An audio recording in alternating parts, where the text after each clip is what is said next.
মার্কা দেখে ভোট দেওয়ার দিন বাংলাদেশে শেষ হওয়া উচিত। আমরা উপমহাদেশে নেতৃত্ব দিতে চাই, আমরা মায়ানমারের রোহিঙ্গাদের প্রবলেম সলভ করতে চাই, আমরা ভারতের মুসলমানদের অধিকারের পক্ষে দাঁড়াতে চাই, আমরা ভারত এবং পাকিস্তানের মধ্যে নেগোসিয়েশন করতে চাই, আমরা সার্ককে শক্তিশালী করতে চাই, আমরা দক্ষিণ এশিয়াকে নেতৃত্ব দিতে চাই, আমরা বিশ্বকে নেতৃত্ব দিতে চাই। আগামী দিনে বাংলাদেশ এই অক্ষপথে থাকবে, এই কক্ষপথ থেকে বাংলাদেশ বিচ্যুত হবে না ইনশাআল্লাহ। এবং তরুণদের এই ভূমিকা পালন করতে হবে। রাজনীতিতে কোনো ফ্রি ব্রেড এন্ড বাটার নাই। আপনি যদি নাগরিক হিসাবে আপনার অধিকারের পক্ষে না দাঁড়ান, আপনি যদি নাগরিক হিসাবে আপনার ভয়েস রেজ না করেন, আপনি যদি নাগরিক হিসাবে আপনার রাজনৈতিক ভূমিকা পালন না করেন, তাইলে পরে রাজনৈতিক সিস্টেম নিজে নিজে ভালো হয়ে আপনাকে আপনার নাগরিক অধিকার দিবে না। আগামী দিনে আমাদেরকে সতর্ক থাকতে হবে এবং নিজের রাজনৈতিক অধিকারকে খুব স্পষ্টভাবে গণতান্ত্রিক প্রক্রিয়ার মধ্য দিয়ে আমাদের রিপ্রেজেন্টেশন নিশ্চিত করতে হবে। আগামী নির্বাচন আমরা আশা করতেছি সুষ্ঠু হবে। তরুণ প্রজন্মের দায়িত্ব হলো সৎ, দেশপ্রেমিক এবং যোগ্য ব্যক্তিকে ভোট দেওয়া। মার্কা দেখে ভোট দেওয়ার দিন বাংলাদেশে শেষ হওয়া উচিত। আপনি কলা গাছ দাঁড় করায় দিবেন আর আমি ভোট দিব, আমার এই এলিজেন্সের মধ্য দিয়ে এই দেশের রাজনৈতিক ইত্রামি চলবে। আমি যদি সত্যিকার অর্থে চাই যে রাজনীতি পরিশুদ্ধ হোক, তাহলে আমার দায়িত্ব হচ্ছে ভালো লোককে, সৎ লোককে, যোগ্য লোককে দেখে ভোট দেওয়া, সে যেই দলের হোক। সে যদি বাংলাদেশপন্থী হয়,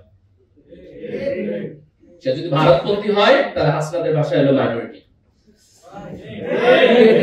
কিন্তু সে যদি বাংলাদেশপন্থী হয়, তাহলে আমার দায়িত্ব হচ্ছে সৎ এবং যোগ্য ব্যক্তিকে ভোট দেওয়া। বাঙালি মুসলমানের এখানে যে ইতিহাস, সেই ইতিহাসে হিন্দুদের সাথে আমাদের কনফ্লিক্টের ইতিহাস আছে। ব্রিটিশদের সময়ে এখানে আমরা হিন্দু জমিদারদের হাতে এই দেশের সংখ্যাগরিষ্ঠ মুসলমান নির্যাতিত হয়েছে। কিন্তু তার মানে এই না যে 1971 সালে যখন আমাদের রাষ্ট্র হইল, এই রাষ্ট্রের মধ্যে যারা বসবাস করে আজকে সেই হিন্দুরা সে 1757-1857 সালের হিন্দুদের রিপ্রেজেন্টেটিভ না। আজকে যখন এই বাংলাদেশ স্বাধীন হয়েছে, আজকে বাংলাদেশের যে কোনো নাগরিক সে যদি বাংলাদেশ রাষ্ট্রের স্বার্থের পক্ষে থাকে, তাহলে সে আমার ভাই, সে আমার বন্ধু, সে আমার ফেলো সিটিজেন। আমি তার অধিকারের পক্ষে দাঁড়াবো, সে আমার অধিকারের পক্ষে দাঁড়াবে। ধর্মের ভিত্তিতে, জাতীয়তার ভিত্তিতে, এথনিসিটির ভিত্তিতে আমরা এইখানে কোনো মেজরিটি মাইনরিটি ভাগাভাগি করতে চাই না। আমরা খুব স্পষ্টভাবে এটা বলতে চাই যে আমাদের ইসলামী মূল্যবোধের প্রতি গভীর শ্রদ্ধা আছে, কিন্তু আমরা সাম্প্রদায়িক না। আমাদের ইসলামিক মূল্যবোধের প্রতি গভীর শ্রদ্ধা আছে। আমরা এই দেশকে এমন ভাবে তৈরি করতে চাই যেখানে মানুষের ধর্মীয় মূল্যবোধ থাকবে, মানুষের মোরালিটি তার ধর্মের আন্ডারস্ট্যান্ডিং থেকে আসবে, কিন্তু ধর্মীয় হানাহানি থাকবে না। এখানে সাম্প্রদায়িক সম্প্রীতি থাকবে। আমাদের সেকুলারিজমের প্রয়োজন নাই। যেই সেকুলারিজম ইসলামোফোবিয়া তৈরি করে, সেই সেকুলারিজম আমরা বাংলাদেশে চাই না। আজকে ঢাকা বিশ্ববিদ্যালয়ের ছাত্র যারা আছেন তাদের অভিজ্ঞতা আছে। আপনি যদি মাদ্রাসার ছাত্র হন, মাদ্রাসা থেকে পড়ে আসেন, আলিফ পড়ে আসেন, তাহলে আপনি বিশ্ববিদ্যালয়ে এসে ডিসক্রিমিনেশনের শিকার হন। আমার পূর্বপুরুষরা এই কারণে মুক্তিযুদ্ধ করে নাই যে আমার দাড়ি থাকলে, টুপি থাকলে আমি বিশ্ববিদ্যালয়ে এসে ডিসক্রিমিনেশনের শিকার হব। আমাদের বিশ্ববিদ্যালয়ে কিছু কুলাঙ্গার শিক্ষক আছে, মাঝে মধ্যে তাদেরকে বলতে দেখবেন, বলে ঢাকা বিশ্ববিদ্যালয় মাদ্রাসা হয়ে গেছে। সুবহানাল্লাহ, আলহামদুলিল্লাহ, ওটা তো ভালো হচ্ছে।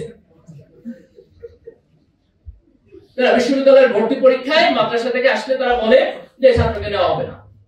কি হয়েছে? সে মাদ্রাসায় পড়ে আসে নাই, হয় ইংরেজি ভালো পড়ে না, ইত্যাদি। আরে ভাই, তুমি তো ভর্তি পরীক্ষা নিতেছো, সে যদি ইনকম্পিটেন্ট হয় তাহলে তো তোমার ভর্তি পরীক্ষাই ফেল করবে। সে যদি ভর্তি পরীক্ষায় পাশ করেই আসে, তাহলে তার যোগ্যতা নিয়ে তো তোমার প্রশ্ন করার কোনো প্রয়োজন নেই। আমরা এমন একটা বিশ্ববিদ্যালয় চাই যেখানে বাঙালি মুসলমান কৃষকের সন্তানরা ডিসক্রিমিনেশনের শিকার হবে না। আমরা মনে করি ঢাকা বিশ্ববিদ্যালয়ের যে সমস্ত সাবজেক্ট ইভেন কওমি মাদ্রাসার সিলেবাসের সাথে মিলে, তাদেরকেও বিশ্ববিদ্যালয়ে ভর্তির সুযোগ দেওয়া উচিত। আপনি তার সিলেবাস দেখেন, একটা এক্সপার্ট কমিটি সেটাকে ইভালুয়েট করুক, এবং তারা যদি মনে করে তার যথেষ্ট প্রি রিকোয়ারমেন্ট আছে, তাহলে সেখানে সে ভর্তি হবে। বহু বিশ্ববিদ্যালয় আছে আপনার যদি প্রি রিকোয়ারমেন্টে ঘাটতি থাকে তাহলে সে সাজেস্ট করবে আপনার 2টা কোর্স বেশি নিতে হবে, আপনার 4টা কোর্স বেশি নিতে হবে। আপনি বিদেশি বিশ্ববিদ্যালয়ে যান, আপনি ডিসক্রিমিনেশনের শিকার হবেন না। এরা এত বেশি প্রগতিশীল হয়ে গেছে যে আমাদের এখানে আপনি ডিসক্রিমিনেশনের শিকার হবেন। এই ইসলামোফোবিয়া তৈরি করার যে সেকুলারিজম, আমরা সেই সেকুলারিজমকে আজকে প্রত্যাখ্যান করি। কিন্তু আমরা বাংলাদেশকে একটি অসাম্প্রদায়িক বাংলাদেশ, যেখানে মুসলমান, হিন্দু, বৌদ্ধ, খ্রিস্টান, বাঙালি, পাহাড়ি সবাই তার নাগরিক অধিকার নিয়ে এখানে থাকবে। তার নাগরিক অধিকারের মধ্যে কোনো কাটছাট হবে না। সে যদি বাংলাদেশের নাগরিক হয় তাহলে তার পরিপূর্ণ নাগরিক অধিকার থাকবে। আজকে দেখেন গত সরকারের সময়ে বিএনপি এবং জামাত তাদের নেতা এবং কর্মীরা নির্যাতিত হয়েছে। আজকে যখন হাসিনা সরকারের পতন হয়েছে আমরা মুক্তির আনন্দ বুঝতেছি। কিন্তু আপনি যদি সৎ হন আপনার অভিজ্ঞতার প্রতি, তাহলে আপনার দায়িত্ব হচ্ছে এই মুক্তির আনন্দ এই দেশের প্রত্যেকটি নাগরিকের জন্য নিশ্চিত করা।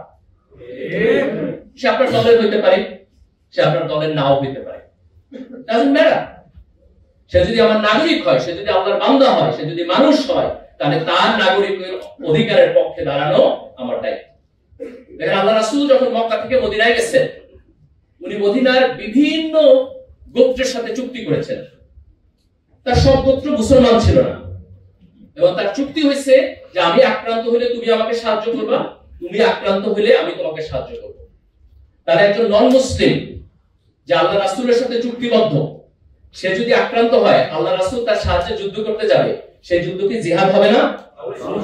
সেই যুদ্ধে যদি মারা যায় শাহাদাত হবে না? কিন্তু এই শাহাদাত তো ধর্ম প্রতিষ্ঠার জন্য হয় না, এটা হচ্ছে ওয়াদা রক্ষা করার জন্য। ওয়াদা আমার ধর্মের পার্ট না পার্ট না?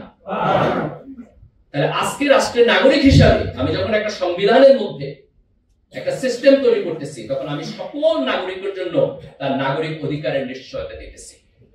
আমি তার ধর্মের উপর ভিত্তি করে পার্থক্য করতেছি না, তার বর্ণের উপর ভিত্তি করে পার্থক্য করতেছি না, তার এথনিসিটির উপর ভিত্তি করে পার্থক্য করতেছি না। কিন্তু আমার রাষ্ট্রের সুনির্দিষ্ট আদর্শ থাকবে, ইডিওলজি থাকবে।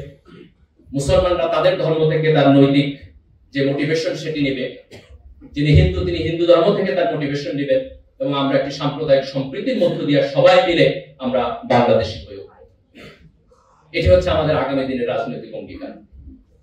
আজকে আমি ঢাকা বিশ্ববিদ্যালয় শিবিরকে খুব স্পেসিফিকলি ধন্যবাদ দিতে চাই। আমি যখন বিশ্ববিদ্যালয়ের দায়িত্ব ছিলাম আজকে থেকে প্রায় 15-16 বছর আগে, কিন্তু আলহামদুলিল্লাহ আজকে ঢাকা বিশ্ববিদ্যালয়ে যারা নেতৃত্ব দিতেছে তাদেরকে দেখলে আমার সেই পুরাতন দিনের কথা মনে হয়। এই জুলাইয়ের বিপ্লবে তারা যে গৌরবজনক ভূমিকা পালন করছে, আমি আশা করব যে আগামী দিনে ইনশাআল্লাহ তারা জাতিকে নেতৃত্ব দেওয়ার ভূমিকা পালন করবে। আমরা এখনো মাঝে মধ্যে বলি যে ভারতীয় আধিপত্যবাদের বিপক্ষে আমরা যুদ্ধ করব, আমরা লড়াই করব, এক বিন্দু জমি আমরা ছাড় দিব না, এটা ডিফেন্সিভ বক্তব্য। কিন্তু আমরা আগামী দিনে যে রাজনীতি করতে চাই, আমরা আমাদের যোগ্যতার মধ্য দিয়ে সারা দুনিয়াতে বাংলাদেশ যে একটা কম্পিটেন্ট জাতি, একটা দেশ, সেটিকে আমরা তুলে ধরতে চাই। আমরা উপমহাদেশে নেতৃত্ব দিতে চাই। আমরা মায়ানমারের রোহিঙ্গাদের প্রবলেম সলভ করতে চাই। আমরা ভারতের মুসলমানদের অধিকারের পক্ষে দাঁড়াতে চাই। আমরা ভারত এবং পাকিস্তানের মধ্যে নেগোসিয়েশন করতে চাই। আমরা সার্ককে শক্তিশালী করতে চাই। আমরা দক্ষিণ এশিয়াকে নেতৃত্ব দিতে চাই। আমরা বিশ্বকে নেতৃত্ব দিতে চাই। যেই তরুণ প্রজন্ম হাসিনার মতো একটি শক্তিশালী ফ্যাসিস্টকে রাস্তায় দাঁড়াইয়া কোন রাজনৈতিক দলের সহযোগিতা ছাড়া নিজেরা নেতৃত্ব দিয়ে এই ফ্যাসিবাদকে পতন করেছে, তারা আগামী দিনে এই দেশকে নেতৃত্ব দিতে পারবে ইনশাআল্লাহ। আমি সবাইকে উদাত্ত আহ্বান জানাবো, আপনারা রাজনৈতিকভাবে সচেতন থাকবেন। দলের কর্মী কম হন, দেশের কর্মী বেশি হবেন। আমাদের জাতীয় স্বার্থের প্রশ্নে কোনো কম্প্রোমাইজ আমরা করব না। এই দেশের ভবিষ্যৎ এই দেশের তরুণদের হাতে। 24-এর বিপ্লব আমাদের অতীত ইতিহাসের সাথে আমাদের যোগসূত্রতা কেটে দেয় নাই। এটা 71-এর সাথে জড়িত, এটা 47-এর সাথেও জড়িত। আওয়ামী লীগ এই ইতিহাসকে মনোপলি করেছে, আজকে আমরা সেই মনোপলি থেকে এই দেশের ইতিহাসকে মুক্তি দিয়েছি। তো ইনশাআল্লাহ আমাদের যে সংগ্রাম, আমাদের যে ইনকিলাব, এটি চলবে। এই দেশের তরুণ প্রজন্ম আবার তার সংগ্রাম পরিচালনা করবে এবং ইনশাআল্লাহ আমরা বাংলাদেশকে একটি শক্তিশালী গণতান্ত্রিক রাষ্ট্র হিসেবে বিশ্বের বুকে দাঁড় করাবো। এটি হবে আমাদের আগামী দিনের রাজনীতি। বাংলাদেশ জিন্দাবাদ, ইনকিলাব জিন্দাবাদ।